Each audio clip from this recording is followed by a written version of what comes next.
Baadhi yetu sisi kuna baadhi ya maeneo tunakwenda tukiwa tumevaa nguo zetu, kisha baada ya hapo tukishatoka yale maeneo inatakiwa tufanyeje?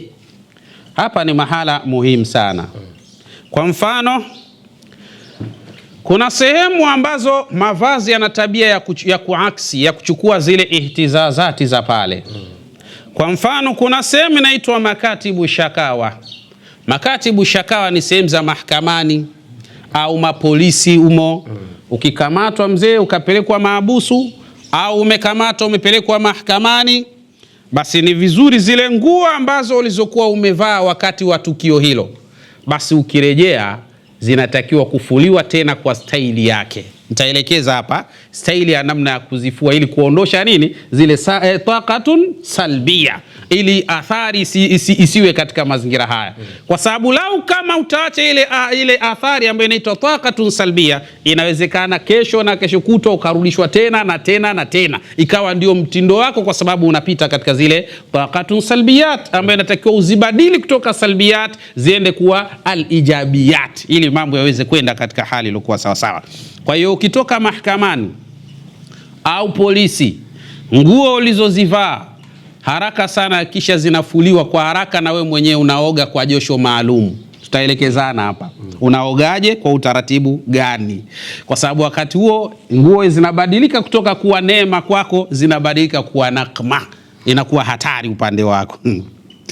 Lakini kadhalika almaqabir, pia mtu akitoka makaburini, umekwenda umezika, umemaliza kuzika, umerudi sasa pale nyumbani, ni vema, inapendeza mtu avue zile nguo, aoge vizuri, avae nguo nyingine, inapendeza. Lakini kadhalika al-amakinu allati biha asdiqaun yahsudunana, lakini pia hata ukienda sehemu ambapo unajua hapa kuna mahasidi wengi, wachawi ni wengi, basi hapo mahala ukitoka, rudi nyumbani, vua zile nguo, oga vizuri, na zile nguo kisha unaziosha kwa josho maalum, kwa sababu hasadi ni hatari sana. Bora hata uchawi kuliko husda. Mtu akuhusudu hivi kutazama kwa jicho baya, subhanallah, ni hatari sana. Na Mtume sallallahu alayhi wasallam anasema kijicho namna kilivyo kina uwezo wa kumuingiza ngamia katika chungu. Yani hata jengo linaweza likaanguka kwa sababu ya nini? Ya jicho tu. Kwa hiyo ni hatari sana katika mazingira kama haya. Sasa huyu mtu wa namna hii yajibu ghuslu tilka almalabis, ni vema sana kuosha nguo hizo, liizalati tilka salbiyat, kwa ajili ya kuondosha athari ya hizo salbiyati katika hali za namna kadha. Na kingine ambacho ni hatari ndugu zanguni, ni suala hili la kuazimana nguo. Acha kabisa hii tabia ndugu yangu. Kama una tabia ya kuazimana nguo na rafiki na jamaa, si acha kabisa hii. Hii ni hatari sana. Unaweza ukabeba mzigo usio kuhusu, au unaweza ukamsababishia mwenzako akapata madhara ambayo hayakumuhusu, hakustahiki kuyapata madhara hayo katika hali za namna hii. Kwa hiyo hii ni hatari sana. Katika alami liyum, ulimwengu wa sasa, yataatharu juz'un kabirun min almujtama' bitaqati salbiyat, natijatan lidhalika tabqa ihtizazati hadhihi taqati fil malabis. Watu wengi katika wakati wa sasa wanapata athari, wanapata madhara makubwa, na hasa kutokana na kule kuazimana mavazi, kwa sababu mavazi yana tabia ya kuaksi, kuchukua na kubeba zile salbiyati za mtu ambaye alivaa mavazi hayo. Ina tabia ya kubeba na kuchukua hali za namna hiyo. Kwa hiyo ndio unaweza ukaona mtu anapata nuksi nyingi, alafu haelewi asili ya hizo nuksi inatokana wapi. Kumbe ni kwa sababu anaazima sana mavazi ya watu, anavaa katika hali za namna hiyo. Sababu anasema yumkinu an yakuna irtidau malabisi shakhsin akhara allati biha taqatun salbiyatu sayyi'a lilghaya. Inawezekana mtu akabeba mzigo wa mtu mwingine kupitia katika nguo ambayo aliyoivaa huyo mtu mwingine. Kwa hiyo kuna hatari kubwa sana sana. Hapa inabidi nguo yako sasa uioshe kwa nishati. Inabidi uioshe hiyo nguo yako kwa nishati ili mambo yaweze kwenda sawa sawa. Sasa haya, nishati zenyewe unaoshaje? Inakuja hivi. ما عليك فعله وتضع الثوب في ماء به ملح كثيف وخل في حوض كبير لبضع ساعات ثم تصريف الماء لإزالة الملح والخل. Yani wewe ambao umetoka katika maeneo mabaya, umetoka mahakamani, umetoka jela, umetoka mahabusu, lakini kadhalika umetoka katika sehemu ambazo ni mbaya, nguo zako zimeazimwa, sasa zimerejeshwa zile nguo. Jambo la kufanya ambalo natakiwa ufanye ili kunusurika kutokana na madhara, tadau thauba fil mai, utachukua ile nguo yako utaiweka katika maji, lakini maji yenyewe bihi milhun, ndani yake kuwe na chumvi. Chukua chumvi weka ndani ya yale maji, alafu chukua ile nguo yako biidhnillah subhanahu wa ta'ala. Na hii nakali bid'i saatin, yani kuanzia nusu saa mpaka masaa kadhaa, inategemea na wewe sasa. Yani kuanzia nusu saa mpaka masaa kadhaa. Thumma tasrifu almaa liizalati almilhi walkhil, kisha baada ya hapo utachukua saa yale maji, yani utachukua ile nguo utaitoa katika yale maji, alafu utaiosha vizuri kabisa. Baadaye ndio itakuwa tayari kwa ajili ya matumizi ya wewe kuivaa, kwa sababu hapo utakuwa umevunja zile salbiyat, na kwa sasa utakuwa umelizifanya kuwa katika al-ijabiyat. Baada ya hapo sasa ni vema sana, watu wengi sana nguo zetu tunaweka makabatini, lakini ni vema sana mle kabatini tuweke vitu vinavyoitwa al-afandar. Al-afandar lazima kuwe na manukato bora. Yani kuna watu wanaweka nguo zao makabatini lakini zinanukia harufu ya mende. Hamna, yani hawaweki manukato, hazinukii vizuri, zinanukia harufu ya mende. Sasa hii ni hatari sana. Kwa hiyo tuwe na tabia ya kuweka katika nguo zetu kabatini, lakini ziwe zina manukato, zinanukia vizuri kabisa. Na haya mambo yao yanarejewa fi kulli shahrin, kila mwezi hakikisha kwamba manukato yanakuwa mapya, sio yale umeweka manukato leo basi miaka mitatu ndio hayo nayo yategemea. Hapana, inatakiwa kila mwezi badilisha utaratibu huo. Hii inakwenda kuwa zile taqatun salbia, yani zile shari zinazopatikana katika nguo hizo, na hivyo kufanya neema na khairi zinakuwa nyingi biidhnillah subhanahu wa ta'ala. Ndugu zangu, kuna watu wamepata madhara, namalizia maneno haya. Kuna watu wamepata madhara makubwa sana kwa sababu ya nguo tu. Kavaa nguo tu basi kuanzia hapo akaanza kupata maradhi na hakuinuka tena. Lakini aslul mas'ala ni nguo aliyoivaa. Kavaa nguo bila kuiombea dua. Lakini kuna watu ambao pia tunaona ndoa zao zimeharibika, sababu ni nguo tu. Mtu kavaa nguo fulani hakuifanyia dua, kumbe ilishahusudika ile nguo, tayari ikaleta mizozo na balaa pale katika ndoa yake. Athari ikapatikana, matokeo yake watu wakavurugana. Lakini kuna watu wamepata madhara katika maeneo ya kazi zao, sababu nguo tu, kavaa nguo yake hakusoma dua, basi kadhalika shari ya nguo ile ndio ikatawala. Matokeo yake akajikuta ameharibu kazi yake, ameharibu uhusiano wake, ameharibu basi kila lililokuwa zuri kwake linaharibika katika hali za namna hiyo. Kwa hiyo tuchukueni tahadhari tunaponunua nguo mpya au tunapoazima nguo zetu kwa watu, basi tutumie utaratibu huu. Lakini tukinunua nguo mpya, basi tusome dua kabla hatujazivaa. Tuseme Allahumma laka alhamdu anta kasautanihi as'aluka min khairihi wa khairi ma suni'a lahu wa a'udhu bika min sharrihi wa sharri ma suni'a lahu. Tuseme maneno hayo, tumwambie Mwenyezi Mungu, wewe ndio ulionivisha, kwa maana umenipa uwezo wa kununua nguo hii. Ya Rabbi, nakuomba kheri za nguo hii na kheri ya namna ilivyotengenezewa nguo hii, lakini nakuomba unilinde kutokana na shari ya nguo hii na shari ya namna ilivyotengenezwa nguo hii. Ya Rabbi, nakuomba shari zake nilinde, kheri zake naziomba Mola wangu biidhnika ya Allah ya Rabbal alamin. Mara ngapi tunaona watu shekhe, kuna mtu mwingine anavaa nguo anapendeza sana, alafu nguo ile mwingine akiiona vile anaona na yeye labda atapendeza, akivaa ile anakuwa kituko, yani anachekesha dunia. Yani watu wakimwangalia sasa kavaa nini huyu? Shari ya nguo hiyo ndio imekutawala we mzee. Kuna mwingine akivaa anapendeza kabisa, hii ni kheri ya nguo hiyo. Alafu hii nguo mpe mwingine. Wallahi subhanallah. Mwenyezi Mungu tunaomba tujalie kila la kheri. Na mwisho kabisa ndugu zangu, tukwambieni Hapa al-akhi Sheikh Ibrahim Mkongo amekusisitiza sana ndugu yangu, kutokana na dawa yetu bora hii ya mkono wa Idi. Mkono wa Idi ni mujarabu sana sana sana, na ni muhimu sana, hasa kwetu wanaume ni bora sana sana sana, hasa tunapotaka kuperform vizuri katika swala lile la tendo la ndoa. Najua tendo la ndoa ndo ndoa yenyewe mzee.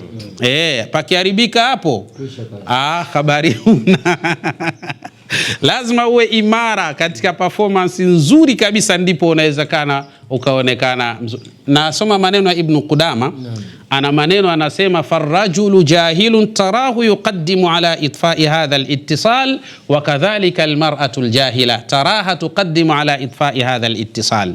Ibn Qudama ana maneno anasema, mwanamume mjinga ni yule ambaye anababaisha katika kuliendea tendo la ndoa, alafu eti karidhika. Yani anababaisha alafu yeye mwenyewe anaona eti basi hakuna namna tu, basi hamna shida, acha tu niendelee kuwa hivi. Wa kadhalika almar'atu aljahila, na hivyo hivyo anasema mwanamke mjinga ni yule ambaye anakubali kubabaishwa, hafiki pale panapohitajika, alafu eti na yeye anasema nimeridhika. Huu ni ujinga wa hali ya juu. Sio maneno yangu jamani, Ibn Qudama ndo ameyasema maneno haya, mimi nanukuu tu katika maneno ya Ibn Qudama. Mwanamke natakiwa afike mahala panapohitajika, akifika yeye ni malikia, na mwanamume natakiwa aperform vizuri kumfikisha mkewe pale panapohitajika. Akimfikisha mkewe, basi yeye ni mfalme wakati huo katika hali za namna hii. Sasa wewe umfikishi mkeo na babaisha, sio kwamba unapenda, mambo yashakuwa magumu. Mkono wa Idi itakurejesha katika hali iliyokuwa bora biidhnillah subhanahu wa ta'ala. Lakini tunayo dawa yetu hii inaitwa Haqqul Mujarrab. Hii ni maalum kwa ajili ya masala ya sihr, uchawi. Unajua uchawi umegawanyika katika makundi mengi sana. Kuna sihru uchawi ambao kanuni yake wenyewe ni kuharibu mafanikio ya watu tu. Alafu kuna uchawi ambao kanuni yake ni kuharibu afya. Afya inatoweka. Ukienda hospitalini utafanywa vipimo vya kila namna, lakini vipimo vinakuambia wewe uko sawa, kumbe lakini wewe mwenyewe ukijitazama unaona mimi ninaumwa. Sasa ile ni tatizo. Pia wakasema wataalamu, wakasema katika masala haya ya maradhi, wakasema wujudul afiyati biduni alfiddati maradun bila waj'i. Wakasema jamani, ukiona unaharibikiwa mambo yako, kuwa na afya nzuri kabisa alafu mipango yote ya hela inaharibika, nao ni ugonjwa, lakini hauna maumivu katika mwili.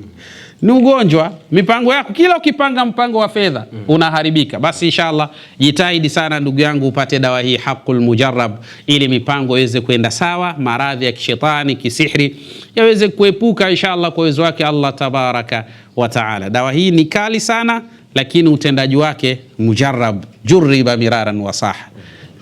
Lakini hapa tuna prostate, tezi dume. Hii kwa wanamume ambao wamesibiwa na athari na mashakili ya tezi dume. Hii ni dawa muhimu sana, bila ya upasuaji, yani min duni amaliyati aljarahiyya, bila kufanya upasuaji.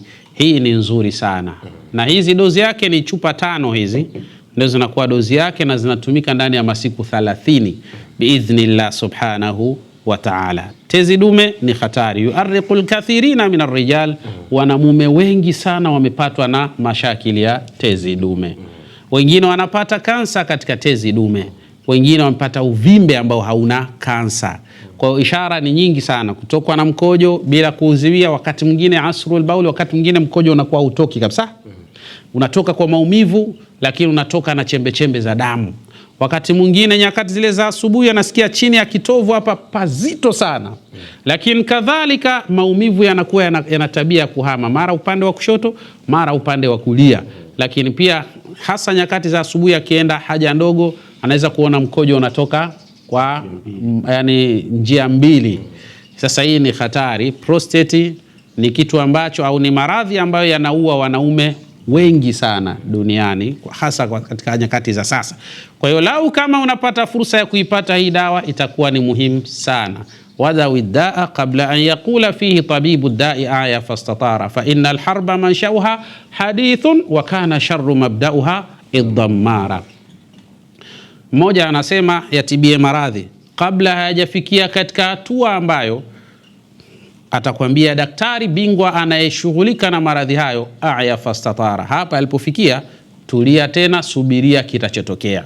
Kwa nini akasema hakuna maradhi yanakuja ghafla tu? La, bali maradhi yanaanza kutoa taarifa. Fa innal harba, hata vita namna ilivyo, manshauha hadithun, mwanzo wa vita ni maneno. Huyu anarusha neno, yule anarusha neno, ndio mwanzo wa vita unavyoanza. Basi ndio hivi hivi, hata maradhi yanapokuja hayaji ghafla, bali yanakupa ishara na viashiria kwamba yapo njiani. Wakana sharra mabdauha dhammara, lakini hata shari inaanza kwa dhamira. Yani nikimuona mimi nitamwambia hivi, ndio shari inavyoanza, dhamira. Na maradhi ndio hivyo hivyo, yanaanza kwa dhamira, yanakupa ishara na dalili kwamba yanakuja. Kwa hiyo fanya haraka kuyatibia maradhi kabla daktari aliyobingwa katika maradhi hayo hajakwambia a'ya fastatara. Prostate ni muhimu sana kwa ajili ya kumaliza tukio hilo. Na mwisho tunayo hii arramad. Hii ni dawa ya macho. Arramadi ni dawa ya macho, ni muhimu sana kwa ajili ya kutibia maradhi ya macho. Kuna maradhi anaitwa albuuru sadidi, kwa maana trachoma, na kuna maradhi ya glaucoma, lakini kuna maradhi yale ya mtoto wa jicho na jafaful aini au jicho kavu. Hii ni hatari sana, naweza kumpelekea mtu akawa umyun, akawa kipofu. Na jicho ni madini ghali, la tushtara bil mali wal insanu yastamiluha fi nadhri kulli shay'in. Na mwanadamu anatazama kwa kutumia yani jicho, anaona kila kitu, ndio anaweza kujua hiki ni kizuri au hiki ni kibaya. Sasa jicho la mwanadamu ni madini ghali sana.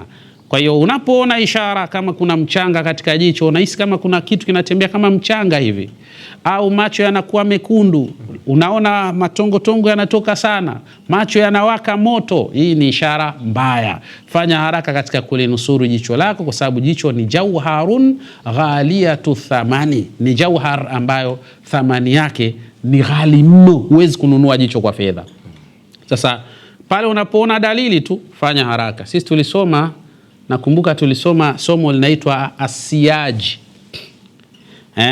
Wanasema fala budda an yahfadha ainaihi, ni vema huyu mwanadamu hakikishe kwamba analilinda jicho lake, bi ai thamanin, kwa thamani yoyote, kwa sababu baada ya kuharibika jicho, basi fala shay'un yusawi bil ain, hakuna kitu kinaweza kuwa sawa sawa kama lilivyo jicho, haiwezekani. Kwa hiyo inshallah, hii ni dozi yake ni chupa 12 hizi.